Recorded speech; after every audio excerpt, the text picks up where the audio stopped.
جی دیکھیں، ہمارے لوگوں کا یہ ذہن بن گیا ہے کہ وہ ایسی بڑی راتوں میں فضیلتیں تلاش کرتے ہیں. کوئی پیپر مل جائے، 2 رکعت نماز پڑھو گے 50 لاکھ کی نمازوں کا ثواب، یہ پڑھو گے ایک فرشتہ پیدا ہو جائے گا، پر جھاڑے گا، جتنے قطرے گریں گے اتنے فرشتے اور پیدا ہو کے تمہارے لیے دعائے بخشش و مغفرت کرتے رہیں گے.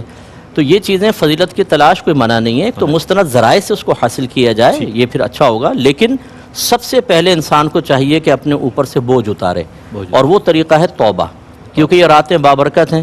اللہ نے لیلہ مبارکہ اس کو ارشاد فرمایا، تو اس میں پھر اس کا مطلب ہے مغفرت کے چانسز بھی زیادہ ہیں، اللہ کی رحمت جوش میں ہے. تو سب سے پہلے اپنے سابقہ گناہوں پر آدمی کامل توبہ کرے. گناہ اپنی جگہ موجود ہوں جو بعض اوقات مغفرت کے دروازے روک دیتے ہیں، ایسی روایات آپ نے سماعت فرمائی، تو انہیں آدمی ختم نہیں کرنا چاہتا فضیلت کا حصول. بالکل ایسے جیسے کینسر میں مبتلا کوئی عورت ہو لیکن کہے کہ لپسٹک تو لا کر دے دو ذرا آخری ٹائم میں، تو پھر وہ لپسٹک لگانے کا کیا فائدہ؟ کینسر کو باہر نکالو، آپریشن کرواؤ. تو سب سے پہلا کام یہ کہ اللہ کی بارگاہ میں توبہ کریں. سیکنڈ یہ کہ غور کریں کہ آپ نے حق العبد میں کہاں کہاں کوتاہی کی ہے. خاص طور پر بعض شوہر بیویوں کو مارتے ہیں، پیٹتے ہیں، گالیاں بک رہے ہیں بیجا، اور یہاں ٹوپی لگا کے پہلی صف میں کھڑے ہو گئے امام کے پیچھے. لوٹ مار کی ہوئی ہے پوری مارکیٹ میں، نماز کا نشان ہے، تبلیغ پہ بھی جا رہا ہے، سب سے بڑا فراڈی ہے وہی کھڑا ہوا ہے، فرض کر لیں. تو بھائی پہلے اللہ کی بارگاہ میں توبہ تو کرو. پہلے یہ جو لوگوں کا مال دبایا ہے وہ مال تو دو، وراثتیں دبائی ہوئی ہیں. بالکل صحیح فرمایا. اور بچوں کی 2 بچوں کی انگلیاں پکڑ کے پہلی صف میں ابا آ کر بیٹھ گئے بیان سننے کے لیے. بھائی تم وہ وراثتیں تو دو اپنی بہنوں کو، اپنی پھوپھیوں کو، اپنی خالاؤں کو، وہ نہیں دے رہے. یہ ہمارے ہاں بہت بڑا وہ ہے قصور کہ ہم اپنے احتساب سے غافل ہو کر اور پھر ہم فضیلتوں کی تلاش میں نکل جاتے ہیں. دوسری چیز یہ کہ حق العبد کو فوراً دیں. اس طرح آپ نے کسی کو ناراض کیا، ماں باپ کو ناراض کیا ہوا ہے، آپ ان سے بدتمیزی کرتے ہیں، ان کے سینے پر چڑھ کر گفتگو کرتے ہیں، بیوی کو پیچھے کر کے ماں کے سینے پر چڑھ کے آنکھوں میں آنکھیں ڈال کے اس کی کمزوری کا احساس آپ دلاتے ہیں، اور آپ آ گئے مسجد کے اندر اس رات کے اندر کہ شاید اللہ مجھے رحمت ڈھانپ لے گی. نہیں ڈھانپے گی جب تک والدہ راضی نہیں ہوں گی. ایک حدیث میں سرکار نے فرمایا ماں ناراض ہو تو جیسے بھی اس کو راضی کرو، ورنہ اللہ تعالیٰ نہ اس کا فرض قبول کرے گا نہ نفل قبول کرے گا. ان چیزوں پہ ہماری توجہ کیوں نہیں ہوتی؟ اس کے بعد جو ہے پھر جو ہے وہ فضیلتوں کا حصول ہے. اس میں پھر آپ نعتیہ محافل میں بیٹھیں، علماء کے بیانات سنیں، اس طرح کے پروگرام سنیں، قرآن پاک کی تلاوت کریں، درود پاک پڑھیں، تنوع کے ساتھ عبادات کو اختیار کریں، مختلف اقسام کی، تاکہ نفس کسی ایک عبادت کے اختیار سے بوریت محسوس نہ کرے، کوفت کا شکار نہ ہو جائے. جتنی خوش دلی سے عبادت ہوگی اتنا بہتر ہے.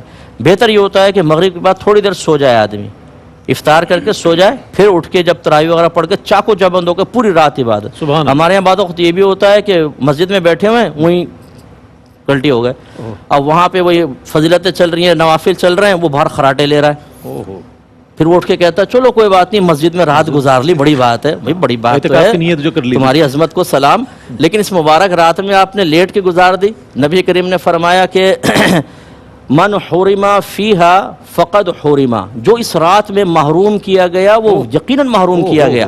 تو پھر اس رات کو ضائع نہ کریں. خصوصاً وہ لڑکے جو ڈھابے پہ بیٹھ کر کہے لگا رہے ہیں الٹی سیدھی باتیں، پھر کہا چلو یار آخری وقت میں تھوڑا سا مسجد میں بھی چلے جاتے ہیں کیونکہ اب بیان ہوگا اور اس کے بعد پھر وہ ایسا لنگر اور نیاز تقسیم ہونے والی ہے جس کی روحانیت سے انشاءاللہ ہم فوراً 7ویں آسمان تک پہنچ جائیں گے.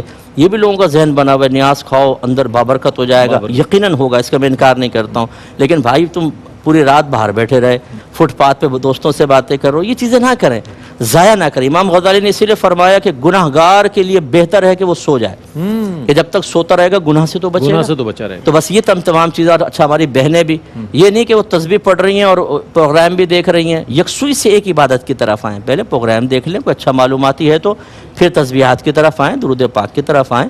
اور خدا را جو آپس سے گھر کے جھگڑے کیے ہیں، آخری بات ہے بس یہ، ان ساسوں سے میری گزارش ہے جنہوں نے بہوؤں پر ڈرون اٹیک کیے ہیں، اور ان بہوؤں سے میری گزارش ہے جنہوں نے چھپ کر تیر کے وار ساسوں کے اوپر کیے ہوئے ہیں، ایک دوسرے سے معافی مانگ لیں پیار محبت سے. یہ رات دل میں کینہ رکھنے والے کے لیے ہو سکتا ہے باعث مغفرت نہ ہو سکے. دلوں سے کینہ نکال دیں، پیار محبت کا ماحول بنائیں، انشاءاللہ مغفرت ہمارے قدم چومے گی انشاءاللہ. بہت ٹھیک. اچھا مفتی صاحب، بعض لوگ ایسا بھی ہم نے دیکھا ہے کہ مساجد میں تاقراتوں پہ ہوتے ہیں، ایک مجمع ہوتا ہے، جناب ایک صاحب اٹھتے ہیں آج ہی شب قدر ہے، نصیب ہو گئی ہے، مبارک ہو. اس طریقے سے بھی وہ پھر وہ جناب وہی شاہ صاحب معتبر کہلاتے ہیں، انہوں نے کہہ دیا آج شب قدر ہے، جناب لوگ بے فکر ہوتے ہیں ہمیں نصیب ہو گئی. بشارتوں کا بڑا سلسلہ ہے، جن میں سے 97 ناکام ہوتی ہیں، 3 کامیاب ہو جاتی ہیں. لیکن وہ پیر صاحب کو وہ مرید وہی اٹھا لیتے ہیں، 3 کے وہی مرید پیر صاحب نے پہلے کہہ دیا تھا. ہمارے پاکستان میں نے دیکھا ہے ہندوستان پاکستان میں 27ویں کو زیادہ امپورٹنس دی جاتی ہے بعض علامات کی وجہ سے کہ بھئی وہ 27ویں ہوتی ہے، لیکن یہ کوئی حتمی چیز نہیں ہے۔ آپ کے نبی کی جب صریح حدیث موجود ہے، صریح کلام موجود ہے کہ رمضان کے آخری عشرے کی طاق راتوں میں اس کو تلاش کرو، تو ہم 27ویں کو کیسے متعین کر سکتے ہیں؟ اور اگر کوئی پیر صاحب فرض کر لیں واقعی کوئی شیخ کامل ہے اور ان کو الہام ہوا یا انہوں نے علامات کے ذریعے کوئی بیان کر بھی دیا، تب بھی وہ ہمارے لیے دلیل اور شرعی حجت نہیں ہے۔ یہ نہیں ہے کہ ہم ان کے قول کو قبول کر کے جیسے انہوں نے 23ویں کا اعلان کر دیا تو ہم 25، 27 اور 29 کو چھوڑ دیں، نہیں، ہمارے نبی کا فرمان حق ہے، یہ مخفی ہی ہے۔ اگر یہ ظاہر کرنا ہوتا تو سب سے بڑے جو اولیاء ہیں امت کے وہ تو نبی کریم کے صحابہ ہیں، کسی ایک صحابی نے کوئی ایسی کوئی بات بیان کی ہو؟ یہ بہت عرصے بعد جو ہے وہ ایسے لوگ پیدا ہو گئے ہیں کہ جو صحابہ تک کو حاصل نہیں ہوئی بعض چیزیں وہ کہتے ہیں ہمیں حاصل ہو گئی، تو یہ چیزیں صحیح نہیں ہوتی ہیں۔ آپ ہر رات عبادت کریں، اور ایسے حضرات سے بھی میں گزارش کرتا ہوں کہ اپنے مریدین کو نہ مطلب کسی رات کی فضیلت سے محروم کروائیں۔